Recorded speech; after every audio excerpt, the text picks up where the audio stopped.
Hola a tots, soc Antoni Montalbán i a continuació vaig a comentar per a Escac la següent partida del torneig de noves generacions de l'Hotel Valley de Benidorm que va enfrontar en la tercera ronda de la categoria sub-12 a Sergio Martínez del Club d'Escac Sabadell en peces blanques amb Rafael Pujante del Club d'Ajedrez Casino de Beniaján en peces negres.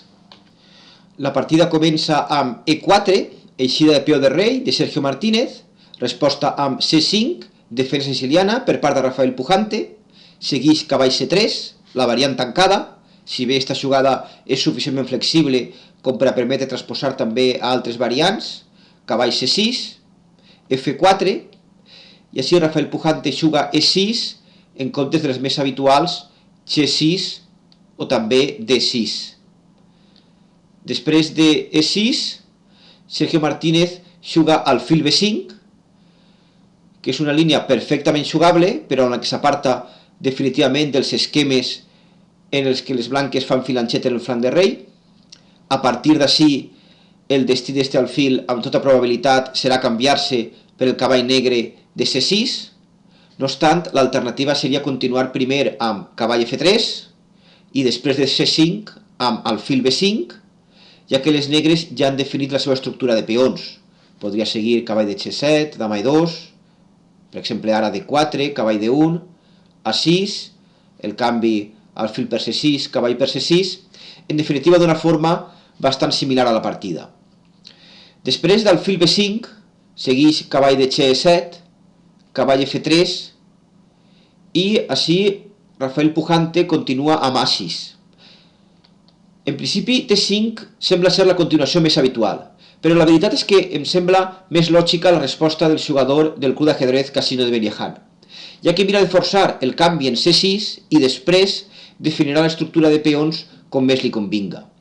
Després d'A6 segueix el canvi alfil per C6, les negres reprenen amb cavall, cavall per C6, amb la qual cosa eviten els esquemes en què queden amb peons doblats, segueix en roc i G6. Així està la diferència. Les negres no tenen per què entrar en línies de D5, sinó que tenen diverses opcions més. A banda de la jugada de la partida, també era molt raonable continuar amb la contenció central i l'expansió en el flanc de dama, per exemple amb D6 i després de D3 B5, alfil E3, alfil B7, tractant de donar el màxim xoc possible a este alfil, dama E2, alfil E7, torre de D1 i, per exemple, dama C7, amb una posició molt sana i, en principi, del gust d'un jugador de siciliana. Tornant a la partida, segueix D3, alfil G7, i així cal indicar que aquests esquemes amb E6 i G6 només són correctes en posicions molt concretes i, naturalment, sempre que les negres mantinguen un bon control de les casilles negres del seu flanc de rei. Segueix dama E1, en roc, dama G3, i amb aquesta maniobra el jugador del Club d'Escac Sabadell mostra les seves intencions d'atac en el flanc de rei. D5 és la resposta de Rafael Pujante, però novament D6 era una bona alternativa per a les negres. Després de la continuació de la partida, D5 segueix dama H3 i D4. Però aquesta jugada ja resulta més dubtosa. Les negres tenen l'alfil de caselles blanques i aquesta peça donaria el màxim de sí en la diagonal major de caselles blanques. Per això era preferible col·locar-la ahí després de B5 i a continuació tractar d'obrir dita diagonal per a pressionar la posició blanca. Tornant a la partida, Sergio Martínez retira el seu cavall amenaçat amb cavall E2 i segueix B5. Però la diferència és que encara que les negres juguen alfil B7, ara este alfil toparà amb la cadena D3-E4 que no serà gens fàcil trencar. Segueix A3, A5 i ara amb cavall G5 Sergio Martínez planteja l'evident amenaça de mat amb dama H7, fàcilment evitada amb H6, i ha de retirar este cavall amb cavall F3, però ara el peó de H6 queda dèbil, com veurem a continuació, i evidentment esta era la idea de Sergio Martínez al fer esta maniobra de cavall. I així tenim que Rafael Pujante continua amb cavall B8. Una jugada atrevida perquè endarrereix una peça a la primera fila, però lloable ja que els moviments posteriors indiquen que el jugador murcià ha comprès que este cavall estaria millor en F6 per a col·laborar en la defensa del seu rei. Ara Sergio Martínez juga G4 i deixa ben clares les seues idees ofensives en el flanc de rei i en particular de continuar amb F5. Per la seva banda, Rafael Pujante continua amb la maniobra iniciada a la jugada anterior, amb cavall de 7, però calia prestar atenció a F5, maniobra defensiva típica de les negres en aquests esquemes, que a més tindria l'avantatge d'intentar obrir la diagonal major per al seu alfil de caselles blanques. Després de cavall de 7 segueix cavall G3 i és evident que les blanques van a continuar amb F5. Així Rafael Pujante juga torre E8, esta era la seva última oportunitat per a jugar F5 i bloquejar definitivament este avanç de les blanques. Després de la jugada de la partida torre E8 segueix l'evident F5 i a continuació tenim E per F5, G per F5 i amb G5 el jugador del club d'ajedrez Casino de Beniahan tracta de protegir el millor possible el seu enroc. Però en el seu lloc calia considerar la curiosa torre A6 com a forma de protegir la seva tercera fila i en el cas de que les blanques capturaren el peó amb alfil per H6, alfil per H6 i dama per H6, seguiria G per F5, la torre negra atacaria la dama blanca i a continuació s'incorporaria a la defensa del seu flanc de rei.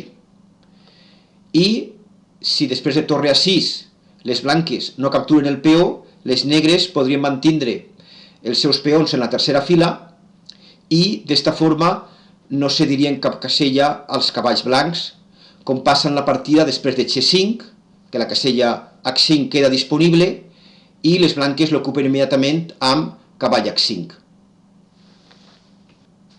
I Rafael Pujante respon amb cavall F6. Una errada greu però molt instructiva. El jugador murcià continua amb la seva maniobra iniciada fa diverses jugades i amb la que pensa controlar la situació en el flanc de rei, però omet una forta resposta del seu rival. Per entendre millor la posició, cal analitzar les diferents alternatives després de cavall H5. En cas de cavall E5, seguiria cavall per G7, i després de la intermitja cavall per F3, dama per F3 i ara rei G7, seguiria dama H5, i a continuació la pressió sobre G5 donaria un fort atac a les blanques.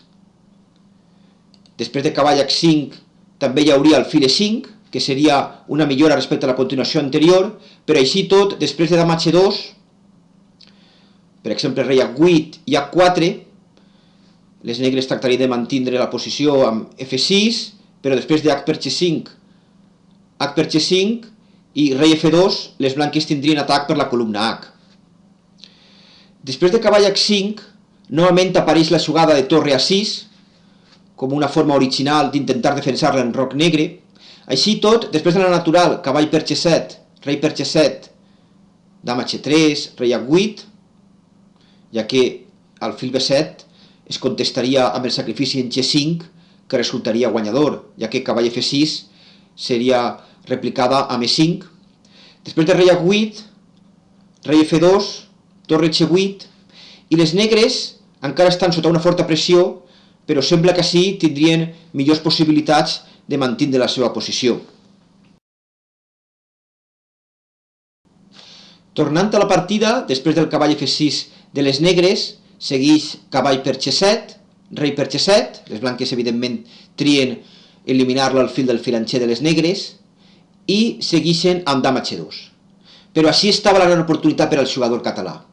En comptes d'esta continuació, E5 resultava fortíssima i condemnava la posició negra després de cavall G8, dama H4, ja que les amenaces combinades de l'avanç F6 i un eventual sacrifici en G5 donarien a les blanques un atac necessàriament guanyador.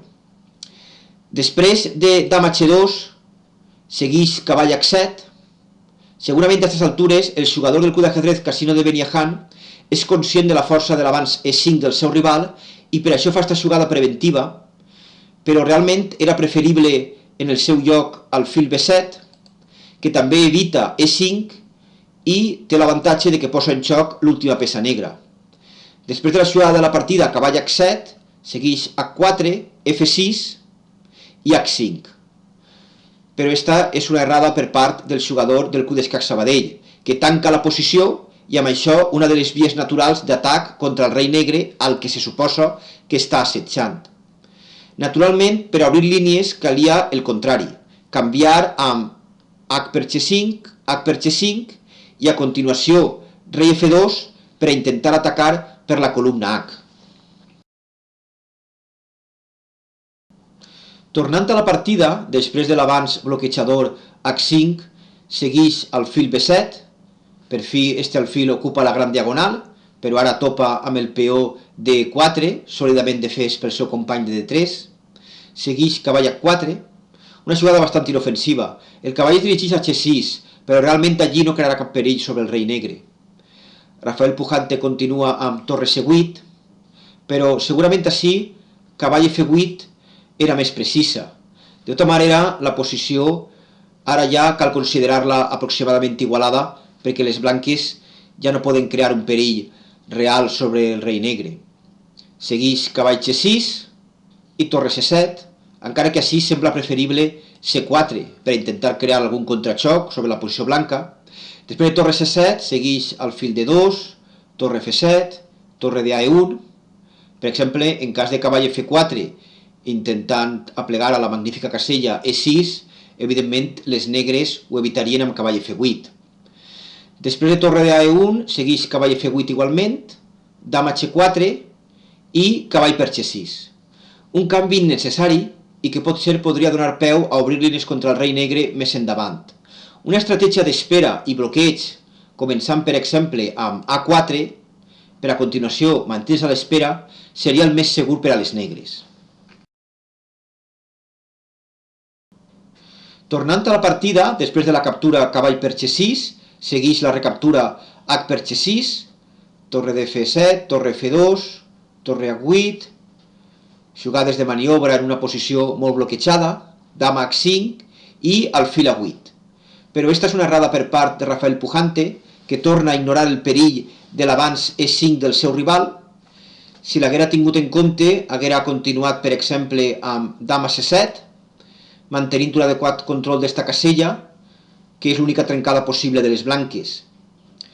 Després de la jugada de la partida, alfil A8, segueix torre de F2 i novament Sergio Martínez passa per alt este avanç que desmantelava completament la posició negra. E5, que francament resultava demoledora. Potser temia la resposta dama D5 i les negres aconsegueixen muntar la bateria dama més alfil en la gran diagonal contra el rei blanc, però simplement les blanques aplegarien abans a fer mat amb la continuació forçada F per E6, rei per F6, alfil G5, H per G5, dama per H8. A simple vista es veu que aquesta continuació ha de ser guanyadora per a les blanques, però a més porta el mat forçat després de torre G7 i ara dama D8, entregant la dama per a després de dama per D8, torre E6 mat. Igualment, després de E5, també fracassaria torre per E5, per la senzilla torre per E5, F per E5 i F6, que a simple vista es veu que resulta absolutament guanyadora. Després de la jugada de la partida, torre de F2, ara sí, Rafael Pujante juga torre E5 i d'esta manera, per fi, el jugador català controla adequadament esta casella i després de rei F2 se signaren les taules. Evidentment es podia seguir jugant, però si cap bàndol està disposat a obrir la posició, el bloqueig mutu es mantindrà indefinidament i el resultat lògic són les taules. Bé, este ha sigut el resum d'esta partida, espero que us hagi agradat i fins el proper vídeo.